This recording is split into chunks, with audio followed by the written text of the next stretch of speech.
간절히 기도드립니다. 아멘.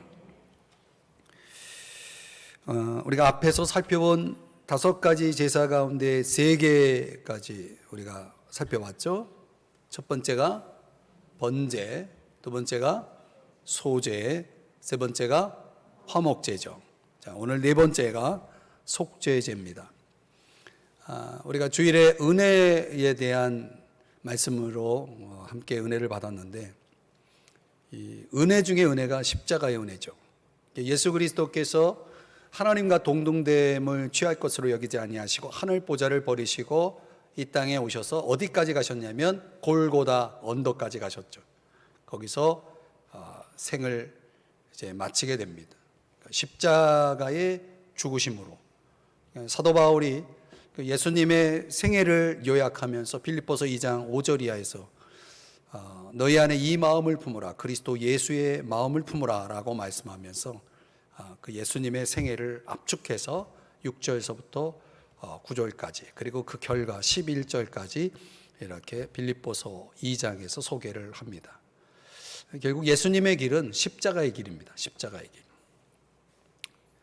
우리가 예수님을 믿는다면 당연히 우리는 예수님을 따라가야 되겠죠.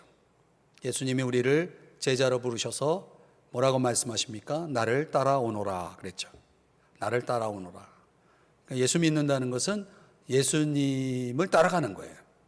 예수님의 삶을 따르고 예수님의 인격을 따르고 예수님의 목적을 따르고 이런 모든 것들을 따라가는 거죠.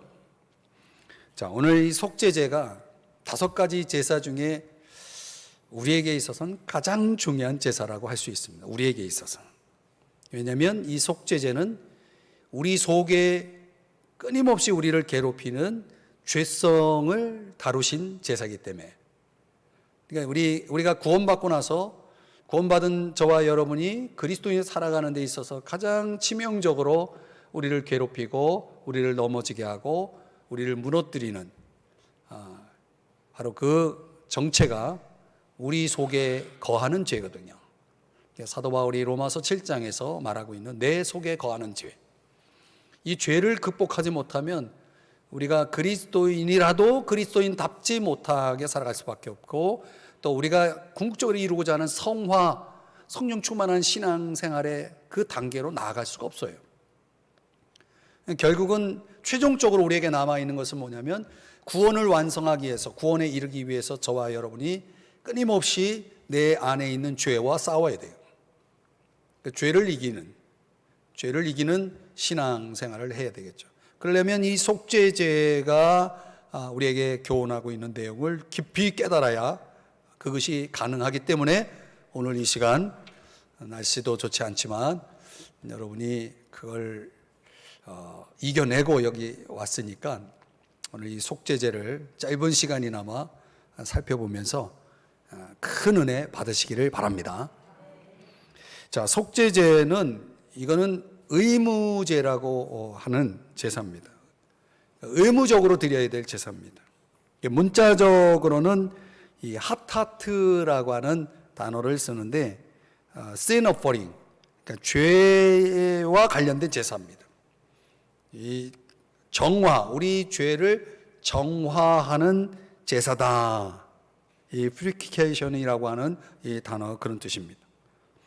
이 죄라고 하는 단어를 우리말로 번역된 이 죄라는 단어가 영어 성경에 보면은 단수로 사용될 때도 있고 복수로 사용될 때도 있는데, 오늘 이 속죄죄를 다룰 때에 그 죄는 단수입니다. 단수라는 것은 우리 속에 있는 죄를 지금 이야기하고 있는 것이죠. 이 죄가, 내 속에 있는 죄가 바깥으로 나왔을 때 그게 복수가 되는 겁니다. 여러 가지 죄의 열매들, 행실들이 나오는 것을 이제 이렇게 복수로 표현을 하죠. 요거는 이제 다음 주에 살펴보게 될 속건죄와 연결됩니다. 오늘 속죄죄는 단수의 sin, 죄입니다. 아까 핫하트라고 하는 단어를 설명드렸는데, 이 핫하트는 헬라어로 하마르티아라고 하는 단어랑 같은 신약의 단어로 바꾸면 하마르티아가 되는데, 그러니까 목표를 벗어나다 또는 죄를 범하다 이런 뜻을 가지고 있는 단어로 사용됩니다. 우리가 하나님이 뜻하신, 하나님이 원하시는 것이 있는데 거기에서 벗어나는 게 이게 다 죄입니다. 그걸 벗어나게 하는 게 다 죄죠. 자, 그러면 좀 본격적으로 속죄죄의 목적 첫 번째로 우리가 함께 살펴봅니다. 오늘 조금 전에 읽었던 4장 1절과 2절을 다시 보시면 여기 아주 중요한 단어가 하나 나오는데 제가 그걸 강조를 못했어요. 2절 끝부분에 보면 누구든지 그 여호와의 계명 중 하나라도 그릇이라고 하는 단어죠. 그릇. 접시를 얘기하는 그런 차원의 그릇이 아닙니다. 요 그릇 범하였으되, 여기 그릇이라고 하는 단어가 히브리어로는 원어로는 쉐가가라는 단어인데 실수로, 부지 중에 이런 뜻을 가지고 있는 단어입니다. 그러니까 우리가 여호와의 계명 중 하나를 실수로, 우리가 보통 실수한다는 말 하잖아요. 실수한다는 게 무슨 뜻입니까? 우리가 어떤 경우에 실수라는 단어를 씁니까? 세미한 음성으로 뭔가 답이 나왔어요.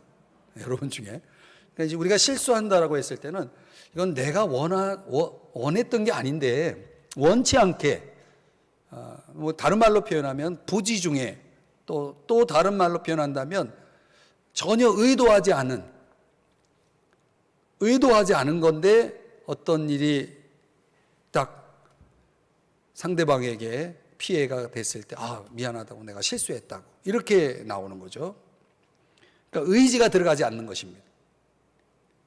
무의지적인 죄를 표현할 때 이 쉐가가 그릇이라고 하는 단어를 쓰는 겁니다. 그러니까 지금 속죄죄는 어떤 경우에 드리냐면 전혀 내가 원했던 것도 아니고 의도했던 것이 아닌데 죄를 범했을 때, 그때 이 속죄죄를 드려야 되는 거예요. 근데 내가 부지 중에 범한 거라도, 내가 실수로 한 거라도 그 죄에 대해서는 죄는 죄죠. 근데 오늘날에는 실수를 죄라고 생각하지 않습니다. 그래서 뭐라 그래요? 실수했으니까 봐달라고 그러잖아요. 봐달라고. 근데 성경에서는 봐달라고 하면 안 됩니다. 속죄죄를 드려야 돼요. 1차적으로는 이 속죄죄를 드려야 될 대상은 이스라엘 전체고, 2차적으로는 모든 인간이 다 그렇습니다. 그러니까 죄를 해결하는 방법은 여호와의 계명 중 하나라도 의지적이든 아니면 그렇지 않든 간에 그 하나라도 범한 사람은 다 속죄죄를 드려야 된다는 거예요. 그걸 내가 실수를 해서 부지 중에 했느냐 안 했느냐 그걸 따지기 이전에 죄를 해결하는 방법은 속죄죄를 드려야 되는 거예요. 어떤 면에서 보면 고의적인 죄가 있죠. 내가 의도한 거. 그 죄에 대해서는 성경은 뭐라고 말하냐면 죽어야 된다 그랬어요. 죄의 값은 사망이기 때문에 그 죄값을 치러야 되는 겁니다. 그런데 속죄죄는 실수로 범한 죄를 속죄죄를 통해서 용서받으라는 거예요. 그러니까 이게 십자가와 적용하면 미리 좀 당겨서 여러분의 이해를 돕기 위해서, 우리 주님이 십자가에서 못 박혀 죽으심으로 인해서 우리 죄가 용서되었다라고 말하죠. 우리 죄가 용서되었습니다. 그런데 그 용서는 우리의 과거, 현재, 미래의 모든 죄에 대한 용서를 의미합니다. 그런데 여기서 한 가지 따질 것은, 내가 지은 죄 중에 고의로 지은 죄는 죄값을 치러야 되는 거예요. 죽음으로써. 그런데 여러분이 전혀 생각하지도 못하고 있는 부지 중에 지은 죄, 내 의지가 아니라 실수로 범한 죄, 여러분이 생각하지도 못하는, 깨닫지도 못하고 있는 죄, 그것은 주님이 십자가에서 죽으셨을 때 이미 다 용서가 된 거예요. 구별할 수 있겠습니까? 그런데 여러분이 고의로 지은 죄 있죠? 고는 주님이 십자가에서 죽으셨지만, 그래서 우리가 용서는 받을 수 있는데 그 죄는 그냥 용서가 안 돼요. 반드시 자백해야 됩니다. 오늘 우리가 신약인 용어로 말한다면 회개를 해야 됩니다. 회개하지 않으면 용서가 안 됩니다. 자, 이걸 너무 빨리 여러분들에게 뒤에서 설명해야 될 것을 앞에서 조금 혼돈이 있을까 봐 제가 미리 설명을 드렸습니다. 자, 그러면 이 속죄제의 목적은 뭐냐면 결론적으로 죄를 사함받기 위해서, 다시 말하면 용서받기 위해서 드리는 제사입니다. 용서받기 위해서. 두 번째, 누가 이 속죄제를 드려야 되느냐? 아까도 말씀드렸지만은 모두입니다. 모두. 여러분들이 지금 4장 1절을 펴고 계시는데 4장 1절에서부터 12절은 누구를 위한 속죄제를 얘기하냐면 제사장 12절에 해당하는 내용입니다. 13절에서부터 21절은 여러분 성경이라면 거기다 이렇게 펜으로 구별을 하시면 여러분이 나중에 이 레위기를 읽을 때 도움이 되겠죠. 13절에서부터 21절까지는 회중, 22절에서부터 26절까지는 족장, 27절에서 35절까지는 평민, 이렇게 이제 구분을 할 수가 있겠습니다. 우리 4장 3절만 대표적으로 같이 함께 읽어보겠습니다. 4장 3절 자막을 보시면서 같이 읽어봐요. 시작. 만일 기름 부음을 받은 제사장이 범죄하여 백성의 허물이 되었으면 그가 범한 죄로 말미암아 흠 없는 수 송아지로 속죄 제물을 삼아 여호와께 드릴지니. 아멘. 이 제사장이 실수로 범한 죄를 해결하는 방법은 수 송아지로, 그것도 흠 없는 수 송아지로 속죄 제물을 삼아서 속죄제를 드리는 겁니다. 기름 부음을 받은 사람이라고 그랬어요. 오늘날 얘기하면 기름 부음을 받았다는 건 성령을 받은 사람들 얘기해요. 구약적으로 보면은 이 구약 시대에서 가장 먼저 속죄제의 대상으로 가장 먼저 언급한 사람들이 누구냐면 제사장이에요. 이 말은 제사장의 죄가 가장 큰 죄라는 걸 보여주는 거예요. 우리는 신약으로 말하면 제사장입니다. 제사장의 죄는 가장 큰 죄고 가장 심각한 겁니다. 그런데 오늘 저와 여러분도 왕 같은 제사장으로 이 시대를 살면서 우리가 날마다 알게 모르게 짓는 죄가 있죠. 고의로 짓는 죄도 있고 실수로 범하는 죄도 있습니다. 그 실수로 범하는 죄를 다룰 때 속죄제를 적용해야 되는 겁니다. 속죄제가 적용이 되는 겁니다.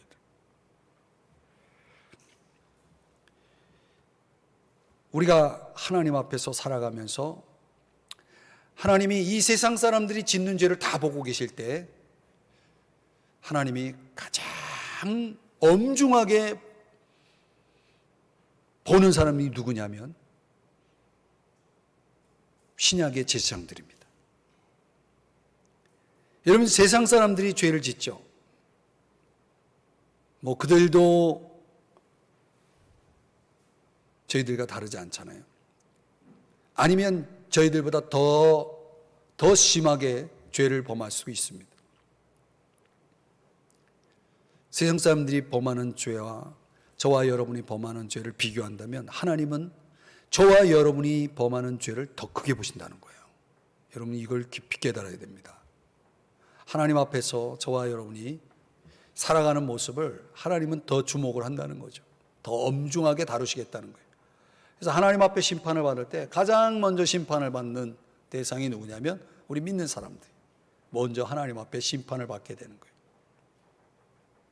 과연 하나님께서 우리 믿는 자들을 심판하실 때 직분대로 부르실까? 그렇다고 생각하시죠? 이제 목사부터 불러가지고 혼내고 그 다음에 장로 혼내고 뭐 이렇게 하실까요? 제가 성경을 놓고 보면 그냥 우리 다 믿는 사람들 다 통째로 하나님께서 먼저 죄를 물으시고 그들을 심판하시는 거예요. 그리고 믿지 않는 이들을 심판하시는 거예요.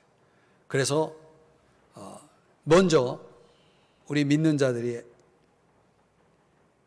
종말론에 의하면 휴거가 되어서 그리스도의 심판대 앞에서 직고하면서 우리가 행한 데를 따라서 하나님께서 심판을 먼저 하시고, 그리고 천년왕국이 지나고 백보자 심판이 있을 때 그때 믿지 않고 죽은 자들과 합으로서 믿지 않는 모든 이들을 그때 가서 심판을 하십니다. 그러니까 심판이 두 가지로 나누죠. 믿는 자들을 향한 심판과 믿지 않는 자들을 위한 심판이 두 가지로 나눠지죠. 아무튼 오늘 이 본문 속에서 누가 속죄제를 드리느냐? 정답은 모두가 드린다는 거예요. 언제 드려야 되느냐? 언제 드려야 되느냐? 4장 2절을 다시 한번 읽어보겠습니다. 시작. 이스라엘 자손에게 말하여 이르라. 누구든지 여호와의 계명 중 하나라도 그릇 범하였으되. 아까도 설명드렸던 그릇이라고 하는 단어는 실수로, 부지 중에 범하였다 이렇게 말씀하는 것은 요게 생각이 났다는 거예요. 요게 깨달아졌다는 거예요. 그러니까 속죄제는 언제 드려야 되냐면 죄가 깨달아졌을 때예요. 여러분, 우리가 하나님 앞에서 은혜를 입을 때 가장 큰 은혜가 뭐냐면 죄를 깨닫는 거예요. 그때 우리가 변화되거든요. 죄를 깨닫지 못하면 변화가 안 돼요. 그러니까 하나님은 저와 여러분이 변화되기를 원해요. 거룩함으로 송화되기를 원하는데, 그러려면 죄가 깨달아져야 돼요. 그러니까 속죄제는 죄가 깨달아질 때 드리는 것입니다. 민수기 15장 30절도 한번 보겠습니다. 민수기 15장 30절 다 같이 읽어봐요. 시작. 본토인이든지 타국인이든지 고의로 무엇을 범하면 누구나 여호와를 비방하는 자니 그의 백성 중에서 끊어질 것이라. 여기 고의로 아주 도전적으로 하나님의 계명을 깨는 자들에 대해서는 끊어질 것이라 라고 말씀을 합니다. 그런데 4장 3절을 다시 한번 보시면, 만일 기름 부음을 받은 제사장이 범죄하여 백성의 허물이 되었으면 그가 범한 죄로 말미암아 속죄제물을 드리라는 거예요. 허물이 되었다. 이거는 무슨 얘기냐면 죄에 대해서 책임을 지라는 얘기예요. 내가 잘못한 거에 대해서 책임을 지라는 거죠. 4장 13절 14절의 말씀을 또 들여다보면, 자 13절 한번 같이 읽어볼게요. 시작. 만일 이스라엘 온 회중이 여호와의 계명 중 하나라도 부지 중에 범하여 허물이 있으나 스스로 깨닫지 못하다가, 14절, 그 범한 죄를 깨달으면 회중은 수송아지를 속죄제로 드릴지니 그것을 회막 앞으로 끌어다가. 아멘. 우리가 신약의 용어로 바꾸면 이제 죄가 깨달아졌단 말이죠. 깨닫지 못하다가 깨달아졌어요. 그때 우리가 할 수 있는 일이 뭐냐면, 오늘 본문에서는 속죄제를 드리라고 했지만 저와 여러분에겐 자백하라고 말하고 있죠. 만일 우리가 우리 죄를 자백하면, 요한일서 1장 9절의 말씀처럼 자백할 때 우리 주님께서 우리의 모든 죄 그리고 모든 불의를 깨끗하게 하시겠다, 사하시겠다라고 말씀을 약속을 하십니다. 근데 속죄제와 관련해서 속죄제를 언제 드리느냐라고 하는 이 주제에 대한 정답은 뭐냐면 죄가 깨달아질 때입니다. 오늘 저와 여러분은 신약 시대에 살고 있기 때문에 우리가 직접적으로 속죄제를 드리지 않지만 하나님께서 어느 날 내 안에 있는 죄를 보여주시고 깨닫게 하신다는 거예요. 그런 걸 우린 성령의 역사라고 말하죠. 그러니까 죄의 각성이 일어나는 그런 은혜가 있다는 거죠. 그런 걸 전문 용어로는 엘랭틱스라고 말합니다. 엘랭틱스. 그때 뭐가 일어나요? 부흥이라는 게 일어납니다. 부흥. 영적인 부흥이죠. 그러니까 내 안에 찔림이라는 것이 있어요. 하나님 말씀을 듣다가 또는 개인적으로 또 묵상을 하는 가운데 아니면 예배를 드리다가 하나님께서 내 안에 어떤 죄를 깨닫게 하시면서 내 마음에 가책을 느끼게 합니다. 그 엘랭틱스가 일어난 거죠. 각성이 일어난 겁니다. 근데 어떤 사람은 그 각성 그냥 지나가요. 근데 어떤 사람은 그걸 받아들이고 인정하고 그 가책을 따라서 뭐 하냐면 통에 자복하면서 하나님 앞에 회개를 드리게 되죠. 그러면 그 사람은 부흥이 일어나고 영적으로 부흥이 일어나면서 우리가 소위 말하는 성령 충만한 은혜를 경험하게 됩니다. 그런데 만약에 내 안에 일어나는 그런 죄의 각성이 있는데 그걸 슬그머니 그냥 지나가 버려요. 그러면 그 다음에는 어떤 일이 벌어지냐면 가책이 일어나지 않습니다. 가책이 일어나지 않으면 그 죄에 대해서 가책이 일어나지 않는다는 것은 뭘 의미하냐면 양심의 기능이 고장나기 시작하는 거. 기능을 발휘하지 못합니다. 그러니까 양심이 기능을 발휘하지 못하는 것을 가리켜서 사도 바울이 디모데서에서 뭐라고 말하냐면 화인 맞았다 그랬어요. 화인 맞았다. 양심이 화인 맞은 자가 되는 것입니다. 이게 무서운 거예요. 더 이상 죄를 깨닫지 못하는 거예요. 그래서 죄에 민감하게 살아가는 사람들, 하나님께서 성령의 역사 가운데 이런 엘랭틱스를 자주 경험하는 사람들, 이런 사람들은 항상 영적으로 충만하죠. 영적으로 충만합니다. 오늘 이 수요 예배 드리시는 여러분 모두가 엘랭틱스, 영적인 각성의 은혜가 항상 있어서 하나님이 여러분의 심령을 늘 부흥케 하시는 은혜가 있기를 주의 이름으로 축복합니다. 이게 예배 시간에만 일어나는 것이 아니라 길을 갈 때도 일어난다니까요. 아무도 없는 여러분 혼자 조용히 앉아서 무엇을 하고 있는데 갑자기 엘랭틱스가 일어나기도 하고 그래요. 그런 걸 경험해 보셨나요? 정말 우리가 은혜 속에 들어가서 살다 보면 성령이 자유롭게 우리 안에서 역사하시고 그 성령에 이끌리는 삶을 살아가는 사람들에게는 엘렉틱스가 자주 일어나요. 왜냐하면 우리가 정말 알게 모르게 많은 죄를 짓고 살거든요.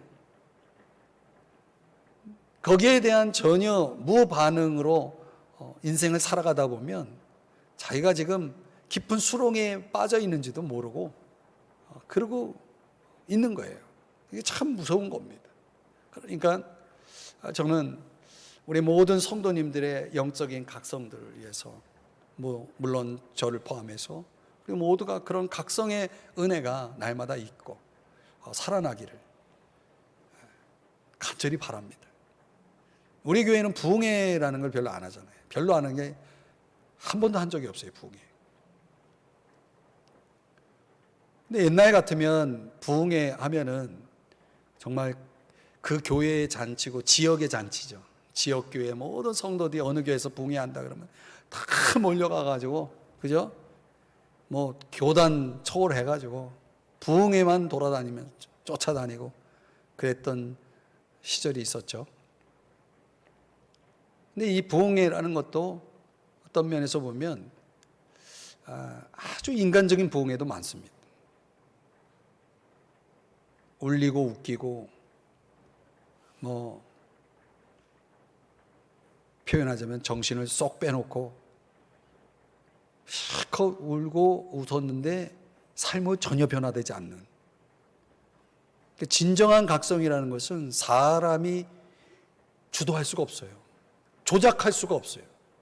그러니까 저는 뭐 죄송한 말씀이지만 모든 경우가 다 그런 건 아니지만 어떤 경우는 너무 인간적인 조작이 가미된 그런 부흥회들이 솔직히 뭐 같은 목사로서 참 제 얼굴에 침을 뱉는 거지만 그런 게 가능하거든요. 사람을 이렇게 그런 분위기로 끌어갈 수가 있거든요. 근데 저는 그런 게 솔직히 목회자의 양심으로 그렇게 해서는 안 된다고 생각합니다. 그래서 제가 하나님 앞에 간절히 기도하는 것이 뭐냐면 적어도 우리 삼성중앙교회 성도들은 정말 성령이 친히 임하시고 역사하셔서 개인적으로 성경을 읽거나 혼자 조용히 기도를 하거나 아니면 이렇게 하나님이 우리 교회 안에 정해 주신 이런 공예배를 통해서, 공적 예배를 통해서든 하나님께서 그냥 이철희 목사가 뭘 어떻게 해서가 아니라 그냥 여러분들이 주님 안에서 자유롭게 성령의 역사 안에서 각성들이 일어나고 저도 모르는 은혜가 여러분들에게 임하고, 그래서 여러분 각자가 하나님 안에서 정말 성령의 양육을 통하여 세워지고 성화되고 변화되고, 그래서 여러분의 삶 속에서 여러분의 가정과 여러분의 이웃과 여러분이 속한 직장과 사업장에서 그 영적인 각성의 불이, 그 성령의 불이 계속 주변 사람들을 태우고 그렇게 각성이 일어나는 거예요. 그게 저는 그런 부흥을 좀 원합니다. 그런 부흥이 일어나게 해달라고. 근데 한국교회는 그런 부흥의 불이 사실은 꺼져 있어요. 그래서 제가 스승 목사님한테 훈련받으면서 어떤 메시지를 받았냐면, 그분은 직접 부흥을 경험하신 분이거든요. 우리 세대에 부흥을 경험하신 분들 없을 거예요. 근데 그 부흥이 전 국가적인 부흥의 역사, 1907년에 평양 대부흥으로부터 시작된 전국을 휩쓸었던 그 부흥의 불길이 지금 그런 부흥은 없다는 거예요. 다만 국지적인 부흥이 일어난다는 거예요. 어떤 그룹에, 어떤 교회에 그런 국지적인 부흥이 일어날 수 있는 것은 그 안에 그런 영적인 성경적인 그런 조건들이 갖춰지면 하나님 부흥을 주신다는 거예요. 그 영적인 조건이 뭐냐면 그게 각성이에요. 그런데 한 사람의 각성이 아니라 그 교회 전체가 각성이 일어나면 하나님이 그곳에, 그 교회에, 그 사람에게, 그 그룹에 부흥을 주신다는 거예요. 제가 새벽에 기도하는 것이 뭐냐면 바로 그 각성을 위해서 기도해요. 하나님, 우리 구역 모임할 때 각성이 일어나게 해주시고 하나님 부흥을 주십시오. 우리가 함께 이렇게 모여 예배할 때 하나님 이 생명을 살리는 강단이 될 수 있도록 각성이 일어나게 해주십시오. 이런 걸 놓고 기도하거든요. 여러분 꼭 기도해 주시기 바랍니다. 사모하시기를 바랍니다. 우리가 부흥을 경험할 수 있도록 기도하시기를 주의 이름으로 축복합니다. 자, 그러면 네 번째, 어떻게 우리가 속죄제를 드릴 것이냐. 첫 번째는 4장 3절 다시 보시면 흠 없는 수송아지. 자, 이제 전체 네 번째 주제입니다. 어떻게 우리가 속죄제를 드리느냐 방법인데, 첫 번째가 4장 3절에 보니까 흠 없는 수송아지. 14절에서도 수송아지. 족장들 22절에 가보면 흠 없는 수염소. 27절 평민들은 흠 없는 암염소, 흠 없는 어린 양. 5장에 가보면 7절에 산비둘기, 집비둘기 새끼 2마리, 이런 동물도 선택이 됩니다. 5장 11절에 보면 고운가루 10분의 1. 지금 제가 이제 여러분들에게 성경을 다 찾아서 같이 읽지 않고 쭉 설명을 드렸는데, 이 모든 내용을 종합하면 흠 없는 것이에요. 흠 없는 동물을 선택해서 속죄제를 드립니다. 그게 왜 중요하냐? 그 흠 없는 이라는 단어가 이게 중요한 이유는 속죄제가 예수 그리스도의 그림자이기 때문에 그렇습니다. 일단 흠 없는 동물이 선택되면 두 번째 4장 4절, 거기에 머리에 안수하고, 그 선택된 동물에다가 안수를 하는 거예요. 그 안수하고 그것을 잡아요. 잡는다는 건 죽인다는 거죠. 안수는 여러 번 여러분들에게 거듭 말씀드리지만은 죄를 정가시키는 거예요. 제사장의 죄를, 족장 평민의 죄를 정가시켜서 그 동물이 대신 죽는 거예요. 내 죄가 그 동물에게 정가돼서 동물이 대신 죽는 거예요.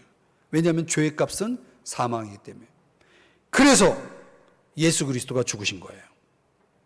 우리의 죄가 그분에게 정가돼서 이 속죄죄에 대신 죽임을 당한 흠 없는 동물, 그 선택된 동물이 바로 누구시냐? 바로 그분이 예수 그리스도이신 거예요. 레위기 4장 6절을 한번 보겠습니다. 4장 6절은 다 같이 읽겠습니다. 시작. 그 제사장이 손가락에 그 피를 찍어 여호와 앞 곧 성소의 휘장 앞에 7번 뿌릴 것이며, 이 피를 7번 뿌린다는 것은 7번이라는 건 완전 속죄를 의미합니다. 완전 속죄. 자, 7절도 한번 읽어보겠습니다. 7절 시작. 제사장은 또 그 피를 여호와 앞 곧 회막 안 향단 뿔들에 바르고 그 송아지의 피 전부를 회막 문 앞 번제단 밑에 쏟을 것이며, 이 향단은 분향단을 가리킵니다. 피가 휘장 앞에 7번 뿌려져 있고, 그리고 그 남은 피 가운데 여호와 앞에 있는, 그 휘장 앞에 있는 분향단, 향단 뿔에 발랐다는 것은, 향단은 뭘 의미한다고 말씀드렸죠? 전에 성도의 기도. 그 중보자의 기도가 하나님 앞에 드려진다라고 하는 그런 의미를 나타내는 것입니다. 분향단 뿔들에 피를 발랐다라고 하는 것은 그 기도가 예수의 피로 말미암아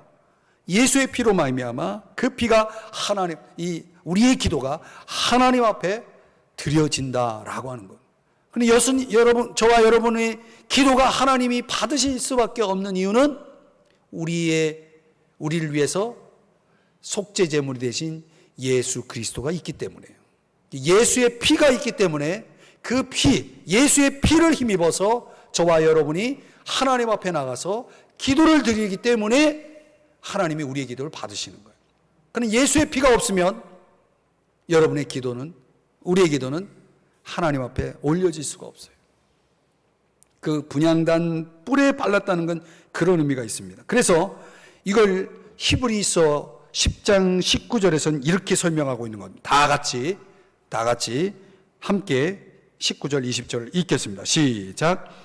그러므로 형제들아, 우리가 예수의 피를 힘입어 성소에 들어갈 담력을 얻었나니 그 길은 우리를 위하여 휘장 가운데로 열어놓으신 새로운 살 길이요 휘장은 곧 그의 육체니라. 예수의 피가 있기에 우리가 성소에 담대하게 나갈 수가 있는 거예요. 하나님의 임재 가운데 담대히 나갈 수 있는 근거가 뭐냐면 예수의 피라는 거예요. 성소에 담대히 들어가서, 히브리서 4장에 의하면 그 성소 안에 뭐가 있습니까? 은혜의 보좌가 있는 거예요. 그 은혜의 보좌 앞에 우리의 마땅히 구할 바를 알게 하시는 성령의 도우심 가운데 기도를 아뢰 때 우리 주님께서 우리의 기도를 들으심을 믿으시기 바랍니다. 여러분이 하나님 앞에 나와 아무 자격이 없고 아무 하나님 앞에 기쁨될 만한 모습이 아닐지라도 우리가 예수의 피를 힘입어 나온 때 우리 주님은 저와 여러분의 삶의 조건을 보시는 것이 아니라, 저와 여러분의 준비됨을 보는 것이 아니라 예수의 피를 보시고 우리를 받아주시는 거예요. 그래서 항상 여러분 기도하러 나갈 때 예수의 피로, 그 피를 힘입어서 담대히 주님 앞에 나아가 기도하시기를 주의 이름으로 축복합니다. 그게 우리가 살 길이에요. 그러니까 우리의 기도가 올려질 수 있는 것은 예수의 피가 있기 때문이다. 그리고 4장 7절 다시 보시면, 거기 보면 번제단 밑에 쏟을 것이며 그랬어요. 그러니까 예수의 피가 쏟아졌다. 뭐가 연상이 됩니까? 예수님이 갈보리 십자가에서 물과 피를 다 쏟으셨죠. 이 번제단 밑에 쏟아진 이 짐승의 피가 다름 아닌 갈보리 십자가에서 물과 피를 다 쏟으신 예수님의 피를 의미하는 것을 보여주는 그런 내용인 것입니다. 그래서 십자가 아래서 흘리신 그 피가 우리를 죄에서 자유케 하고 저와 여러분의 삶을 다시금 일으킬 수 있는 그 힘, 그 능력이 주어지는 것을 믿으시기 바랍니다. 예수의 피가 이렇게 놀라운 능력의 피라는 것을 여러분이 꼭 기억하시기 바랍니다. 레위기 4장 11절 12절 내용을 보시면, 여기 보면 송아지 가죽과 그 모든 고기와 그것의 머리와 정강이와 내장과 12절 똥 그 송아지의 전체를, 그 다음이 중요한 겁니다. 진영 바깥 재 버리는 곳인 정결한 곳으로 가져다가 거기서 불살랐다. 그 진영 바깥, 이것을 히브리서 기자가 어떻게 설명하는지 히브리서 13장에서 한번 보겠습니다. 이는 죄를 위한 짐승의 피는 대제사장이 가지고 성소에 들어가고 그 육체는, 지금 레위기 4장 11절에 설명드렸던 그 육체는 영문 밖에서 불사름이라 그랬죠? 12절 다 같이 시작. 그러므로 예수도 자기 피로써 백성을 거룩하게 하려고 성문 밖에서 고난을 받으셨는 13절 그런즉 우리도 그의 치욕을 짊어지고 영문 밖으로 그에게 나아가자. 할렐루야. 영문 밖이라는 것은 예수님의 사건 골고다 언덕이 되겠죠. 거기서 불살랐다. 이 모든 것이 불살라질 때 그 죄 버리는 곳에서 불살라졌다라고 하는 것은 죄악이 불태워졌다는 거예요. 죄악이 없어졌다는 거예요. 그렇기 때문에 거기서 무엇이 시작됩니까? 새로운 인생이 시작되는 거예요. 십자가 아래서 나의 모든 죄가 태워지고 이제 나는 새로운 인생을 살아갈 수 있는 새로운 길이, 새로운 인생의 길이 열리게 된 것입니다. 다 예수님 덕분이죠. 다 예수님의 속죄의 은혜 덕분 아니겠습니까? 고린도후서 5장 21절을 다 같이 읽겠습니다. 시작. 하나님이 죄를 알지도 못하신 이를 우리를 대신하여 죄로 삼으신 것은 우리로 하여금 그 안에서 하나님의 의가 되게 하려 하심이라. 우리를 대신해서 그분이 지금 이 5단계 속죄제가 드려지는 이 5단계의 그 모든 것을 그분이 다 성취하셨어요. 예수 그리스도가 다 성취하셨다는 거예요. 선택받는 것으로부터 해서 안수받고 죽임을 당하고 피를 7번 뿌리고 향단 분향단 뿔에 바르고 번제단 밑에 피를 쏟아내고 속에 있는 모든 내장들 몸 전체가 영문 밖 진영 바깥에서 불태워지는 이 모든 과정을 예수님이 십자가의 길에서 다 성취가 된 거예요. 그 모습을 다 재현하신 거예요. 그러니까 레위기 4장 1절서부터 5장 13절까지 내용을 예수님께서는 골고다 언덕으로 가시면서 그 하나하나를 다 성취해내신 거죠. 그 완성하신 것입니다. 십자가의 죽음을 통해서 말이죠. 그러므로 결론적으로 속죄제의 신약적인 교훈을 우리가 세 가지로 요약할 수가 있겠습니다. 첫 번째는 죄사함입니다. 속죄제의 실체는 예수 그리스도고, 예수 그리스도는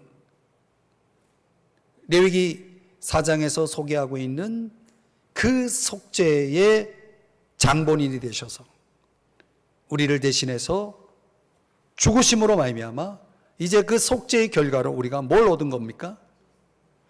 죄사함을 얻은 거예요. 그래서 4장 20절에 보면 속죄한 즉 그들이 사함을 받으리라. 4장 31절에 보면 속죄한 즉 그가 사함을 받으리라. 4장 35절에 보면 속죄한 즉 그가 사함을 받으리라. 세 번이나 반복해서 강조를 하고 있는 것입니다. 속죄, 즉 예수 그리스도의 죽으심이 오늘 저와 여러분의 모든 죄를 사하심을 믿으시기 바랍니다. 두 번째로 휘장 앞에 7번 뿌렸다는 의미를 통해서 우리가 깨달을 것은 완전한 속죄를 말합니다. 예수 그리스도의 십자가의 죽으심은 우리의 모든 죄의 완성입니다. 그 죄를 속죄하는 것의 완성이죠. 그래서 다니엘서 9장 24절의 말씀을 우리 한번 같이 읽어보겠습니다. 시작. 내 백성과 내 거룩한 성을 위하여 이른 이래를 기한으로 정하였나니 허물이 그치며 죄가 끝나며 죄악이 용서되며 영원한 의가 드러나며 환상과 예언이 응하며 또 지극히 거룩한 이가 기름 부음을 받으리라. 이 지극히 거룩한 이가 기름 부음을 받으리라. 예수 그리스도의 그 희생, 다니엘이 환상 가운데 주님께서 주신 말씀이 이 70일에 대한 비밀을 깨닫게 하시면서 그 죄가 끝날 것이다, 완전한 용서가 이루어질 것이다 라고 하는 것을 선언합니다. 그 예수 그리스도의 십자가를 지금 말씀하고 있는 내용입니다. 그것을 히브리서 9장 12절에서는 이렇게 말씀하고 있습니다. 오직 자기의 피로 영원한 속죄를 이루사 그랬어요. 영원한 속죄를 이룬 겁니다. 히브리서 10장 10절과 14절의 말씀에 보면 우리가 거룩함을 얻었노라. 그리고 14절에서는 영원히 온전하게 하셨느니라. 제가 좀 빠르게 말씀들을 쭉 살펴봤는데 여기서 강조하고 있는 건 뭐냐면 죄가 끝났다는 거예요. 죄가 완전히 해결되었다는 거예요. 그리고 우리의 거룩함, 우리의 완전함이 완료가 되었다는 완료 시제를 사용하고 있어요. 영원히 온전하게 하셨다라고 말씀하고 있습니다. 자, 그런데 이제 중요한 결론이죠. 이렇게 예수 그리스도의 대속을 통해 속죄를 통해 우리가 죄 사함 받았고, 그리고 그분의 그 속죄는 저와 여러분의 완전을 이룬 속죄다, 완전한 속죄다라고 한다면 왜 우리는 아직도 죄로부터 자유롭지 못할까요? 그분이 십자가에서 우리를 위해 죽으심으로 말미암아 저와 여러분이 이제 죄 사함 받았고 완전한 속죄가 우리 가운데 적용되었다면, 이루어졌다면 왜 우리는 아직도 죄와의 싸움에서 이렇게 고전하고 있는 것일까요? 그래서 예수님께서 그분의 그 완전한 속죄를 완성하신 이후에도 지금도 그래서 쉬지 못하시는 거예요. 그분이 하실 일 다 이루었지만 지금도 그분은 쉬지 아니하시고 저와 여러분을 위해서 일하고 계신다는 거예요. 그게 뭡니까? 바로 중보 사역이에요. 로마서 8장 34절 말씀에 가보면 그는 하나님 우편에 계신 자요 우리를 위하여 간구하시는 자신이라 그랬어요. 히브리서 7장 24절 25절의 말씀에도 그가 항상 살아 계셔서 그들을 위하여 간구하십니다. 그 앞에 보면은 온전히 구원하실 수 있으니 저와 여러분의 완전한 속죄를 완성하기까지, 다시 말하면 저와 여러분이 주님 앞에 가는 그날까지, 그 완전한 속죄를 우리에게 적용시켜서 완전한 구원이 이루어지기까지 우리 주님은 지금도 쉬지 않고 저와 여러분을 위해 기도하고 있다는 사실입니다. 그 기도가 있기에 저와 여러분이 아직도 버티고 있는 거예요. 아직도 우리가 다시 일어서게 되는 거예요. 어느 날 죄 가운데 도저히 다시는 일어나지 못할 것 같은 그런 절망 속에 빠져 있을 때 벌떡 일어날 수 있는 그런, 어디선가 나도 모르게 나에게 그런 힘이 주어졌다면 여러분, 그 힘은 바로 예수 그리스도의 중보 덕분이라는 사실을 믿으시기 바랍니다. 그리고 그 중보를 깨닫고 주님과 함께 중보 사역에 참여하고 있는 누군가의 기도가 있기 때문에 그 기도 덕분에 내가 다시 일어서고 있는 거예요. 그 기도 덕분에 내가 죄와 다시 싸울 수 있는 거예요. 그 기도 덕분에 내가 다시 온전한 구원의 자리로 나아갈 수 있게 되는 거예요. 나를 다시 일어서게 하고 나를 다시 승리케 하는 그 힘이 바로 예수님의 중보기도. 그리고 오늘 저와 여러분의 기도임을 믿으시기를 바랍니다. 오늘 우리가 속죄제를 믿는다면 그 의미와 그 완성, 그 성취를 믿는다면 저와 여러분이 해야 할 일은 뭐냐면 죄와 싸워 이겨야 돼요. 날마다 피 흘리기까지 죄와 싸워야 돼요. 여러분 안에 있는 죄와 싸워야 돼요. 끊임없이 싸워야 돼요. 그리고 여러분이 힘들어 지쳐서 쓰러질지라도 주님의 중보가 있기 때문에 여러분 다시 벌떡 일어날 거예요. 여러분 다시 일어나 죄와 싸워서 승리하는 승리의 자리로 나아갈 것입니다. 오늘 이 속죄제, 예수 그리스도의 십자가가 우리에게 이 어마어마한 힘을, 능력을, 이 은혜를 부어주심을 우리 잊지 맙시다. 저와 여러분, 예수 그리스도의 그 피를 감사하고 그 피를 자랑하고 그 피를 증거하고 그 피를 힘입어 날마다 죄와 싸워 승리하시는 우리 모두가 되기를 주의 이름으로 축복합니다. 축복합니다. 기도하겠습니다.